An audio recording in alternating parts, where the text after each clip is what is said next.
નમસ્કાર મિત્રો, હું રાજેશ ભાસ્કર આપ સૌનું યુટ્યુબમાં આપણી આ ચેનલ પર સ્વાગત કરું છું. મિત્રો, આજે આપણે તારીખ 6 સપ્ટેમ્બર 2025ના કેટલાક મોસ્ટ ઇમ્પોર્ટન્ટ કરંટ અફેર અને અગાઉની પરીક્ષામાં પૂછાયેલા કેટલાક ઇમ્પોર્ટન્ટ પ્રશ્નો વિશે ડિટેલમાં ચર્ચા કરીશું, જે આપને આવનારી પરીક્ષા માટે ખૂબ જ ઉપયોગી સાબિત થશે. તો મિત્રો, આપ આ ચર્ચા સાથે જોડાઈ રહેજો અને વિડીયોને પહેલેથી લઈને છેલ્લે સુધી પૂરેપૂરો જોવાનો આગ્રહ રાખજો. તો ચલો મિત્રો, શરૂ કરીએ. શરૂઆત કરતાં પહેલાં જણાવી દઉં કે જો તમારે આપણી આ યુટ્યુબ ચેનલને સબસ્ક્રાઇબ કરવાનું બાકી હોય તો ચેનલને સબસ્ક્રાઇબ કરજો, નોટિફિકેશન બેલ આઇકોનને પ્રેસ કરીને. અને જો તમને આ વિડીયો પસંદ આવે તો વિડીયોને લાઇક કરજો અને તમારા જેટલા પણ મિત્રો જેઓ કોમ્પિટિટિવ એક્ઝામની તૈયારી કરી રહ્યા છે એ બધા મિત્રો જોડે વિડીયોની લિંકને અત્યારે જ શેર કરી દો. ચલો તો શરૂઆત કરીએ. સૌપ્રથમ જોઈશું અગાઉની પરીક્ષામાં પૂછાયેલા વિજ્ઞાનના પ્રશ્નો, જેના જવાબો તમારે મને કમેન્ટ બોક્સમાં લખીને જણાવવાના છે. વિડીયોના લાસ્ટમાં જ્યારે હું તમને આ દરેક પ્રશ્નના જવાબ જણાવું ત્યારે તમારે ચેક કરવાનું કે તમે આપેલા જવાબમાંથી કેટલા પ્રશ્નો જવાબ સાચા છે, અને જેટલા પણ પ્રશ્નો જવાબ સાચા હોય એનો આંકડો તમારે કમેન્ટ બોક્સમાં લખવાનો કે 10માંથી આટલા સાચા છે. ડેઇલી જીકે ટેસ્ટમાં આપણે રોજ 10 પ્રશ્નો પૂછીએ છીએ, એમાંથી 5 પ્રશ્નો વિજ્ઞાનના હોય છે. બાકીના જે 5 પ્રશ્નો છે એ ગુજરાતની કલા, સંસ્કૃતિ અને વારસાના પ્રશ્નો છે. તો તમે તમારા આન્સર આપો નીચે કમેન્ટ બોક્સમાં, અને હું આજના કરંટ અફેરનો પ્રથમ પ્રશ્ન છે એની શરૂઆત કરું છું. પ્રથમ પ્રશ્ન છે, ગુજરાતમાં કયા સ્થળે શોધાયેલા જેરોસાઇટ ખનિજની મંગળ પર શોધાયેલા ખનિજ સાથે સામ્યતા ધરાવે છે? તો જવાબ આવશે માતાનો મઢ. બરાબર, કઈ જગ્યાએ? માતાનો મઢ.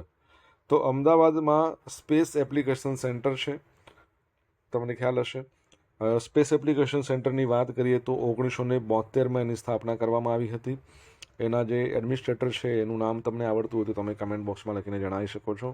આ ઉપરાંત સાવિત્રીબાઈ ફૂલે, જે પુણે યુનિવર્સિટીનું નામ છે, અને લખનૌની અંદર Birbal Sahani institute of પેલિયો science, એના સંશોધકોની ટીમે તાજેતરમાં પુષ્ટિ કરી કે 2016ની અંદર માતાનો મઢ એમાં શોધાયેલા ખનિજ છે ને જેરોસાઇટ, એની ઉંમર લગભગ 55 મિલિયન વર્ષ જૂની છે, જે ભૂસ્તર શાસ્ત્રીય સમયરેખા પેલિયોસીન સમયગાળાને અનુરૂપ છે.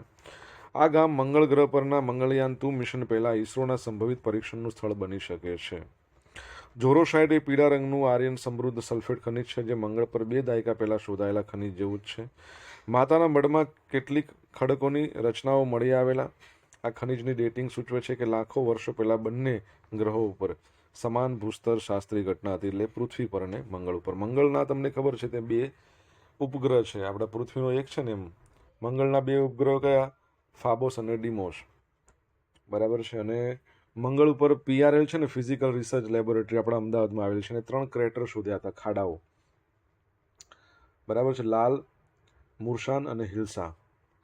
સંશોધકોએ જણાવ્યું છે કે આ સૂચવે છે કે કચ્છ ગામની પરિસ્થિતિઓ મંગળ પર અસ્તિત્વમાં રહેલી પર્યાવરણીય અને રાસાયણિક પરિસ્થિતિઓ જેવી જ હતી, અને લાલ ગ્રહની સપાટી ખનિજશાસ્ત્ર બાયોકેમિસ્ટ્રીના અભ્યાસ માટે ઉત્તમ પરીક્ષણ સ્થળ પ્રદાન કરી શકે છે.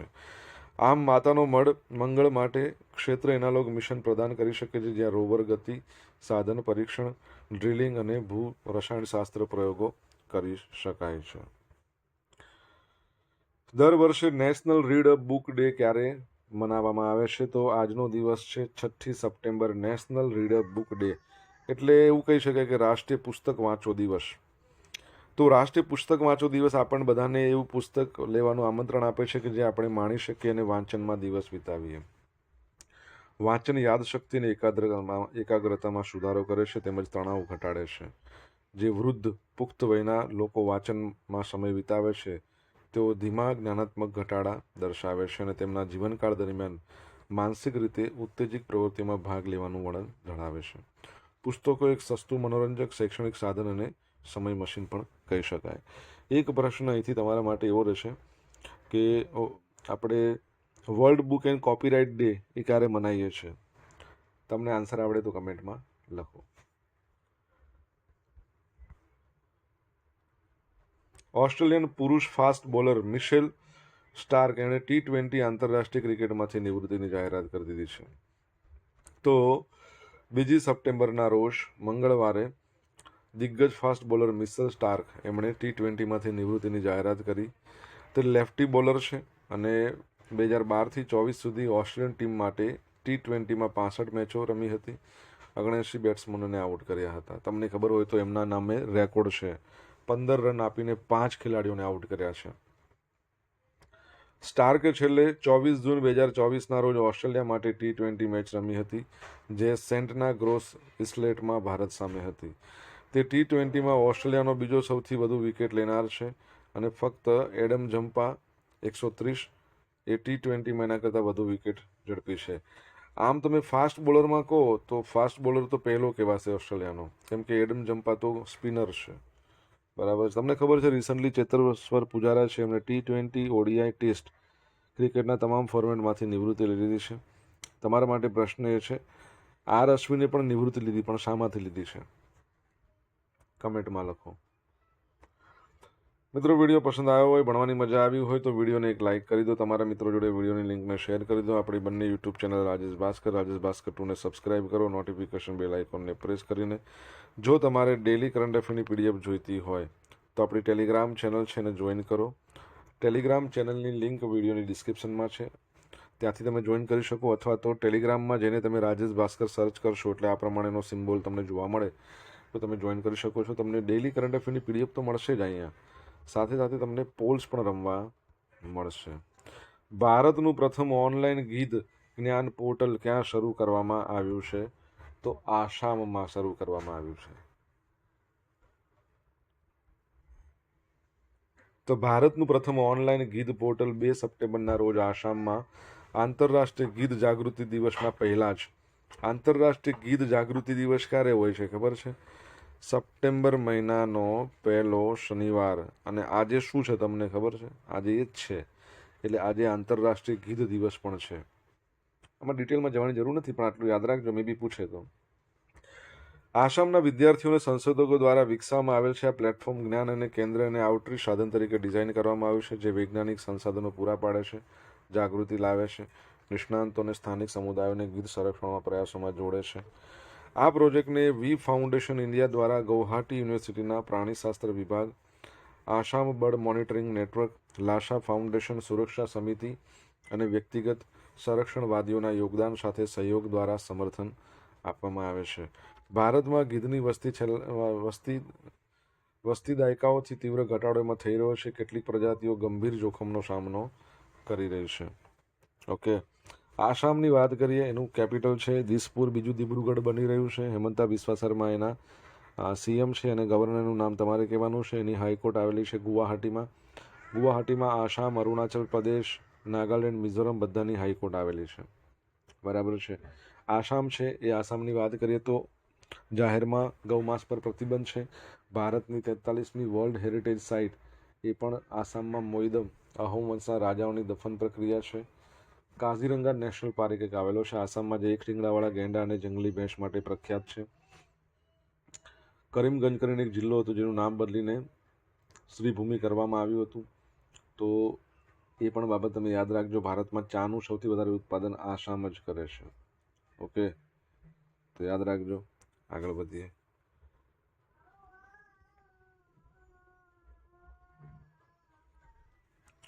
લોકસભાના અધ્યક્ષ ઓમ બિરલાએ કઈ જગ્યાએ અનુસૂચિત જાતિ અને અનુસૂચિત જનજાતિની કલ્યાણ સમિતિઓના અધ્યક્ષનું રાષ્ટ્રીય સંમેલનનું ઉદ્ઘાટન કર્યું?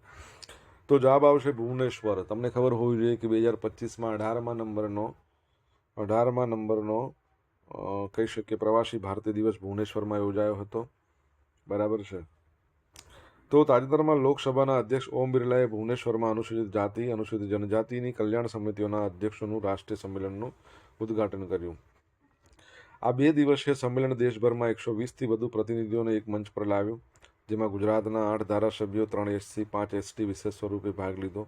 ભુવનેશ્વરમાં યોજાનારા સંમેલનનો મુખ્ય ઉદ્દેશ SC/ST સમુદાયના કલ્યાણ, વિકાસ અને સશક્તિકરણ માટે સંસદીય અને વિધાનસભીય સમિતિઓની ભૂમિકા પર ચર્ચા કરવાનો છે. ઓમ બિરલા છે ને એ કોટાથી બિલોંગ કરે છે. ક્યાંથી? રાજસ્થાનના કોટાથી. અને તમારા માટે પ્રશ્ન એવો છે કે અત્યારે લોકસભા ચાલી રહી છે, કેટલામાં નંબરની લોકસભા છે, કમેન્ટમાં લખજો. ઓમ બિરલા દ્વારા પ્રદર્શનનું ઉદ્ઘાટન અને સ્મૃતિ સોવેનિયરનું વિમોચન પણ કરવામાં આવ્યું. ઓડિશાના મુખ્યમંત્રી મોહન ચરણ માંઝી, કેન્દ્રીય મંત્રી જુવાલ ઓરામ, ધર્મેન્દ્ર પ્રધાન આપણા કેન્દ્રીય મંત્રી છે, શિક્ષણ મંત્રી, રાજ્યસભાના ઉપસભાપતિ હરિવંશ રાય નોટ બચ્ચનો અને સંસદીય સમિતિના અધ્યક્ષ ફગનસિંહ કુલસ્તે એમણે પણ ઉપસ્થિત રહ્યા હતા. હવે 2047 સુધીમાં આપણો લક્ષ્યાંક છે વિકસિત ભારતનો. 2047 સુધીમાં આપણો લક્ષ્યાંક છે સિકલ સેલ નાબૂદી. બરાબર છે. તો વિકસિત ભારતના સ્વપ્નને સાકાર કરવા માટે બંધારણીય સુરક્ષાઓ, નીતિ અમલ અને જવાબદારીના મુદ્દા પર આમાં ચર્ચા કરવામાં આવી. આ પ્રકારનું આ પહેલું સંમેલનની વાત કરીએ 1976માં દિલ્હીમાં યોજાયું હતું. 1979, 83, 87, 2001માં પણ યોજાયું, પણ દિલ્હીમાં. બરાબર છે. તો એ યાદ રાખજો. આગળ વધીએ. ભારતે અનુભવી રાજદ્વારી ડોક્ટર દીપક મિત્તલને સંયુક્ત આરબ અમીરાતમાં તેના આગામી રાજદૂત તરીકે નિયુક્ત કર્યા છે. તો ડોક્ટર દીપક મિત્તલને યુનાઇટેડ આરબ અમીરાતમાં ભારતના રાજદૂત તરીકે નિયુક્ત કર્યા. તેઓ 1998ની બેચના ભારતીય વિદેશ સેવા અધિકારી છે. તેમણે વડાપ્રધાન કાર્યાલય, વિદેશમાં મુખ્ય હોદ્દા પર સેવા આપી હતી. 2021માં તાલિબાન સાથે ભારતના પ્રથમ સત્તાવાર રાજદ્વારી સંપર્ક સ્થાપિત કરવામાં મહત્વપૂર્ણ ભૂમિકા એમણે ભજવી હતી અને વૈશ્વિક પ્લેટફોર્મ પર ભારતીય હિતોનું રક્ષણ કરવામાં મહત્વપૂર્ણ ભૂમિકા ભજવી છે. 2020થી 2022 સુધી કતારની અંદર ભારતના રાજદૂત તરીકે તેમણે સેવા આપી હતી. તમને ખબર છે કે અમેરિકાએ એના ભારતના રાજદૂત કોકને નિયુક્ત કર્યા છે. કોણ છે? તો ચલો એ તો હું કહી દઉં છું, સર્જિયો ગોર આવશે. પણ ભારતના અમેરિકામાં રાજદૂત કોણ છે તો તમે જ કહેશો ને, મને કમેન્ટ બોક્સમાં લખીને જણાવો. સોશિયલ મીડિયાના માધ્યમથી તમે મારી જોડે કનેક્ટ રહી શકો છો. આપણું ઇન્સ્ટા આઈડી છે rajesh.i.bhaskar, ફેસબુક આઈડી છે RI ભાસ્કર અને ટેલિગ્રામ ચેનલ છે આપણી રાજેશ ભાસ્કર, જ્યાં તમને ડેલી કરંટ અફેરની PDF મળશે, તમને પોલ્સ પણ રમવા મળશે. જો ભણવાની મજા આવી હોય તો વિડીયોને લાઇક કરજો, તમારા મિત્રો જોડે વિડીયોની લિંકને શેર કરજો. ચેનલ સબસ્ક્રાઇબ કરવાની બાકી હોય તો સબસ્ક્રાઇબ કરજો, નોટિફિકેશન બેલ આઇકોનને પ્રેસ કરીને. તાજેતરમાં કોના દ્વારા કપાસ કિસાન એપને લોન્ચ કરવામાં આવી છે? તો જવાબ આવશે ગિરિરાજ સિંહ, આપણા કેન્દ્રીય કાપડ મંત્રી છે. તો 2 સપ્ટેમ્બરના રોજ કેન્દ્રીય કાપડ મંત્રી શ્રી ગિરિરાજ સિંઘે કપાસ કિસાન એપ્લિકેશન લોન્ચ કરી છે. આ એપ્લિકેશન છે એ લઘુત્તમ ટેકાના ભાવ મિનિમમ સપોર્ટ પ્રાઇસ યોજના હેઠળ કપાસની ખરીદીને સુવ્યવસ્થિત કરવા માટે બનાવવામાં આવી છે. ખેડૂતોને નોંધણી માટે, સ્લોટ બુક કરવા માટે, ચૂકવણીઓ માટે, ટ્રેક કરવા માટે પારદર્શક, ઝડપી, ખેડૂત પ્રથમ ડિજિટલ પ્લેટફોર્મ પ્રદાન કરે છે.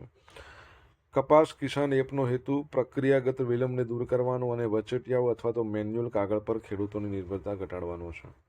સ્વનોંધણી, સ્લોટ બુકિંગ, રિયલ ટાઈમ ચૂકવણી ટ્રેકિંગ ખેડૂતોની આંગળીના ટેરવે લાવીને આ એપ કપાસ ખરીદી પ્રક્રિયામાં પારદર્શિકતા, સમય વિલંબ, મુશ્કેલી વેચાણના લાંબા સમયથી ચાલતા મુદ્દાઓને સંબોધે છે. એપનો એક મુખ્ય ઉદ્દેશ એ નિશ્ચિત કરવાનો છે કે બધા જ પાત્ર કપાસ ખેડૂતોને ખાતરીપૂર્વક MSC ખરીદીઓનો લાભ મળે અને આમ શોષણકારી બજાર પરિસ્થિતિઓને ભાવ ઘટાડા સામે રક્ષણ મળે. તમને ખબર છે કે 7મી ઓક્ટોબરે વિશ્વ કપાસ દિવસ મનાવવામાં આવે છે. ચલો એક દિવસ કિસાનની વાત આવી છે ને, તો કહો ભારતમાં કિસાન દિવસ આપણે ક્યારે મનાવીએ છીએ? કમેન્ટ બોક્સમાં લખીને જણાવો, આન્સર આવડતો હોય તો. મુંબઈ ક્રિકેટ એસોસિએશન છે એણે સુનિલ ગાવસ્કરની પ્રતિમાનું અનાવરણ કર્યું અને શરદ પવારના નામ પર સંગ્રહાલયનું નામકરણ કર્યું. તો મુંબઈ ક્રિકેટ એસોસિએશન જે ભારતના ભૂતપૂર્વ કેપ્ટન સુનિલ ગાવસ્કર, જેમને લિટલ માસ્ટર કહેવાય છે, એમની પ્રતિમાનું અનાવરણ કરી એમનું સન્માન કર્યું. આ ઉપરાંત ભારતીય ક્રિકેટ કંટ્રોલ બોર્ડ BCCI અને MCA એમણે શરદ પવારની નવી બનેલી પ્રતિમા છે એ પણ એને પ્રદર્શિત કરી છે. એસોસિએશને અનુભવી પ્રશાસકોના નામે એક સંગ્રહાલયનું ઉદ્ઘાટન પણ કર્યું છે. મુંબઈ ક્રિકેટ એસોસિએશનના અધ્યક્ષનું નામ તમારે કહેવાનું છે. એના પૂર્વ અધ્યક્ષ હતા ને, ભારત પાકિસ્તાનની મેચ જોવા અમેરિકા ગયા હતા, T20 વર્લ્ડ કપની વાત છે, અને એમાં એમને કાર્ડિયાક એરેસ્ટમાં એમનું અવસાન થઈ ગયું. બરાબર છે. તો એ યાદ રાખજો. અત્યારે હાલમાં તમારે જણાવવાનું કોણ છે.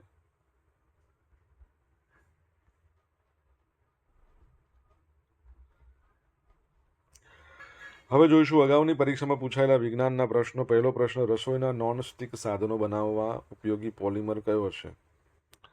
ટેફલોન.